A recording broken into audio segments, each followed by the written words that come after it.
For most of the early 1970s, a hospital could run its overnight wards on young women it never paid a cent and break no law doing it. The trick was one word. She was enrolled in the hospital's own school of nursing, so it called her a student, not a worker, and a student was owed nothing. They called it training. What training bought the hospital was a night shift that cost zero. At number 8, there is the 3-year diploma that transferred nowhere, worth no college credit at all. And by number 3, there is the ward she ran alone after midnight, in charge of 40 beds, paid nothing, because the hours were filed as practice. Everything here is documented: the school's own practices, the labor laws of the decade, the courts. Hit the subscribe button. This is a documented record. Number 20, the grades they mailed home. At hospital diploma schools, a student's examination results were often sent to her parents to be signed and returned. She was 18, 19, 20 years old, a legal adult who had left home to train, and her marks still traveled back to her mother and father like a report card from grade school. The school set the terms of who saw her record, and she was not on the list. In 1974, Congress passed the law now known as the Buckley Amendment, and the rule it set is the opposite of this one. Once a student is enrolled after high school, her education records belong to her, not to her parents. Nobody asked the young woman whether she wanted her failures read at her family's kitchen table. Her record was the school's to mail. It was never hers to keep. Number 19, the uniform she paid for. The diploma school pitch was that training was free, given in exchange for her labor on the wards. It was not free. She paid a registration fee, she bought her own textbooks, and she paid for the uniform, the cap, and the regulation shoes she was required to wear. Then she worked full shifts in that uniform, unpaid, caring for the hospital's patients. She was paying the institution for the privilege of staffing it. Today, when a worker is really doing the job, an employer cannot push the cost of a required uniform onto her and pay her nothing underneath it. The wardrobe was mandatory. The labor was mandatory. Only the paycheck was optional, and the school had made it disappear. She bought the costume. The hospital cast her in the part and kept the receipts. Number 18, the doctor she stood for. When a physician walked onto the ward, the student nurse stood up. She gave him her chair, she stepped back from the desk, she held the door, and she carried his charts. The rule was drilled in training and enforced on the floor. The doctor spoke, the nurse answered, and she did not question him. By the middle of the 1970s, the ritual was fading, but it was still taught, still expected, still a mark against her if she forgot. It was not about medicine. A student learning to read a chart does not learn it better by surrendering a chair. It was about who outranked whom, decided before either of them said a word. She stood because he entered. Nobody had to explain the rule. The standing was the explanation. Number 17, the sign-out book. She did not simply attend the school. She lived inside it, in a nurse's residence on hospital grounds under a house mother who watched the door. To leave, an adult woman signed her name in a book, wrote where she was going, and signed back in when she returned. Male visitors were restricted to a front parlor if they were allowed at all. Her comings and goings were a record the school could inspect. She was old enough to run a hospital ward at night, and not old enough, in the school's eyes, to cross the street without logging it. The residence was sold as structure and care. What it produced was a young woman whose private hours were the institution's to review. The book sat by the door. Every name in it was hers to write and the school's to read. Number 16, the curfew. The residence ran on a clock, and the clock was not hers. A woman who trained at a Pennsylvania diploma school in the early 1970s remembered the rule exactly. Midnight on weeknights, 2 a.m. on weekends, back inside, or answer for it. Those were the same hours she needed for sleep, wedged between an evening shift that ended near midnight and a class that started in the morning. The school scheduled her labor, and then the school governed the narrow window left for rest. She did not decide when her own night ended. A dormitory rule for an adult woman decided it for her, and falling short of it was a mark against her standing. The curfew was framed as order. In practice, it set the outer edge of how much sleep the institution would allow her. The clock was on the wall. It belonged to the school. Number 15, the affiliation. Part of her training was served away from her home hospital. For weeks or months, she was sent to an affiliate, a psychiatric hospital, a tuberculosis ward, a children's hospital, to rotate through units her own school could not provide. She was housed off-site, far from home, and she staffed those wards the same way she staffed her own, hands-on, around the clock, unpaid. The affiliation was described as breadth of experience. It was also free labor, delivered to a second institution that needed hands and got them at no cost. She had no say in where she went or how long she stayed. Today, sending a worker to run shifts at another facility for no pay is a wage claim waiting to be filed. She packed a bag because the schedule said so. Where she landed and what it cost her was the school's to decide. Number 14, the exposure. Bedside work put her in daily contact with blood and infection, and the decade gave her almost nothing to shield it. There was no hepatitis B vaccine yet. There were no universal precautions, no rule requiring gloves for every contact, and no standard for handling a used needle. In the 1970s, a person who worked in healthcare faced hepatitis B at roughly 10 times the rate of the general public, and the student nurse ran that risk with the least training and the most direct contact tasks on the ward. The danger was simply accepted as part of learning the job.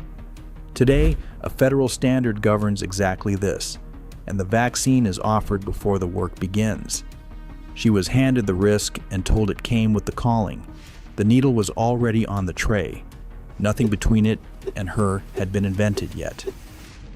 Number 13, the safety law that skipped her. In 1970, the federal government created the agency that sets and enforces workplace safety, and its protections run to employees. Workers' compensation, the system that pays a worker hurt on the job, also runs to employees. The student nurse was neither. If the ward made her sick, there was no compensation claim because she was not on any payroll. If the conditions were unsafe, the worker safety law did not reach her because in the eyes of that law, she was not a worker. She did the work of a nurse and carried the risks of a nurse, and then, at the exact moment the risk came due, the word student closed every door a worker could have walked through. Today the question would be whether she was truly a trainee or really staff. Then, no one asked. The label did the work. The label left her uncovered. Number 12, the table she wasn't at. In 1974, Congress changed the law so that workers at nonprofit hospitals could finally organize and bargain for wages, for hours, for conditions. It was a real gain, and it arrived in her decade. It did not arrive for her. The paid nurse beside her could now sit at that table.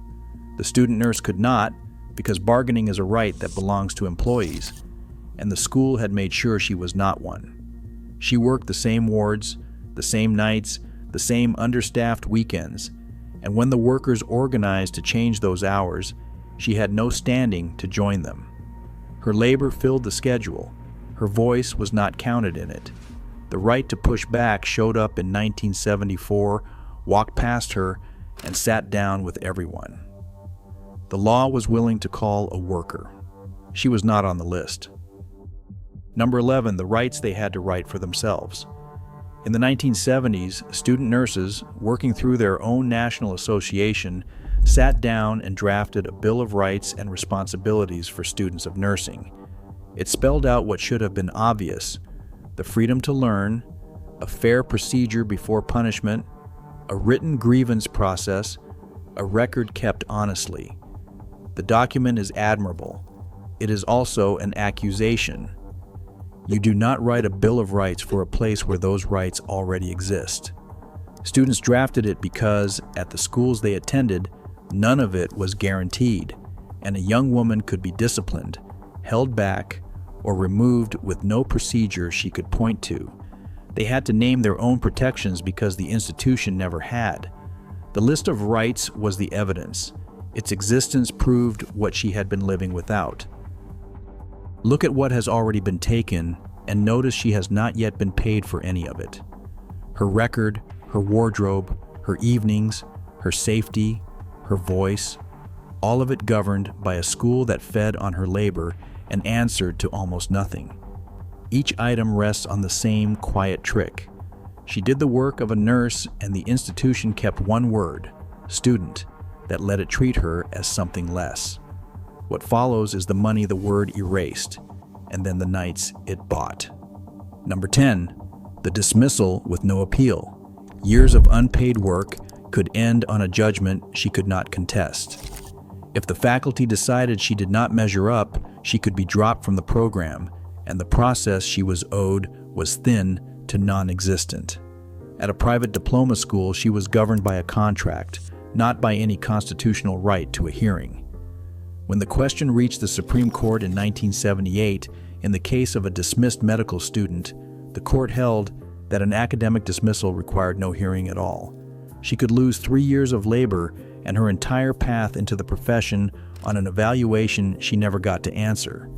Today, a student facing removal has procedures, notice, and a grievance route the law requires. Then, the school decided, and the decision was the end of it. There was a door out. There was no door back in. Number 9, the enrollment contract. Getting in meant signing the school's agreement, and the terms were the school's to write. She committed years of her life and her labor up front, and the paper set what happened if she tried to leave. Fees owed, time lost, a record that followed her. The bargain was framed as opportunity, a free education in exchange for service. In practice, it locked a young woman into an institution that controlled her housing, her schedule, her discipline, and her exit, all at once. Walking away was not a clean choice. It could mean forfeiting everything she had already put in, with nothing to show and nowhere for the work to count. Today, a school that takes a student's money and years answers to rules about what it can promise. Then, the contract ran one direction. She signed it to begin. It made sure beginning was easier than leaving. Number 8, the credential that transferred nowhere. She trained for 3 full years, passed her boards, and became a registered nurse. And the diploma she earned carried no college credit. Not one course transferred toward a degree. By the early 1970s, the profession itself had decided that the bachelor's degree was the mark of the professional nurse, the ticket to teaching, to supervision, to advancement. The diploma graduate held a credential that let her work the floor and stop there. To move up, she had to enroll somewhere new and, in effect, begin again, repeating classes she had already lived. In 1971 and 1972, this became a political fight, with nurses pressing state legislators to force the universities to give them credit for what they already knew. 3 years of proven labor, and the door to advancement asked her to start over. The work counted on the ward. On paper, it counted for nothing. Number 7, the wage the school undercut. The diploma system had a logic, and the logic was cost. A hospital that staffed its wards with students did not have to hire as many paid graduate nurses because the students were already there, doing the work for free. Her unpaid labor was not just unpaid, it sat directly on top of the job she was training to hold, and it pushed that job's value down. Every shift a student covered for nothing was a shift the hospital did not pay a graduate nurse to cover. The institution called it education. It functioned as a permanent supply of labor priced at zero, undercutting the paid workforce standing right beside her. Today, using unpaid trainees to do the work of employees is the exact thing wage and hour law is built to catch. She was learning a profession whose wages her own free hours were holding down. Notice the pattern in the laws themselves. The wage floor, the safety agency, the right to bargain, the coverage for injury. Each one arrived in her lifetime, several in this very decade, and each was written for employees. The school had only to keep calling her a student, and every protection meant for the person doing that work simply passed her by. She was not carved out of these laws by a special clause. She was standing just outside the only door they opened. What remains are the nights and the word that made them free. Number 6, the class after the night. Her school lived inside a working hospital, and the hospital's need for hands came first. She was rostered onto evening and overnight duty, and she was still expected in the classroom. Her lessons fitted into the gaps the schedule left. The teaching bent around the staffing, not the other way around. A young woman could come off a late shift and be due in a lecture with a few hours of sleep between them, because the ward could not be left short and the class could not be skipped. The service was the point, and the education was arranged to fit it. Today, a nursing program that used its students mainly as staff would fail the standards it has to meet to exist. Then, the staffing was the curriculum. She learned nursing in the hours the hospital did not need her, and those hours were few. Number 5, on call in the only place she could be. She lived where she worked, in a residence on the hospital's own ground, and that arrangement had a purpose beyond convenience.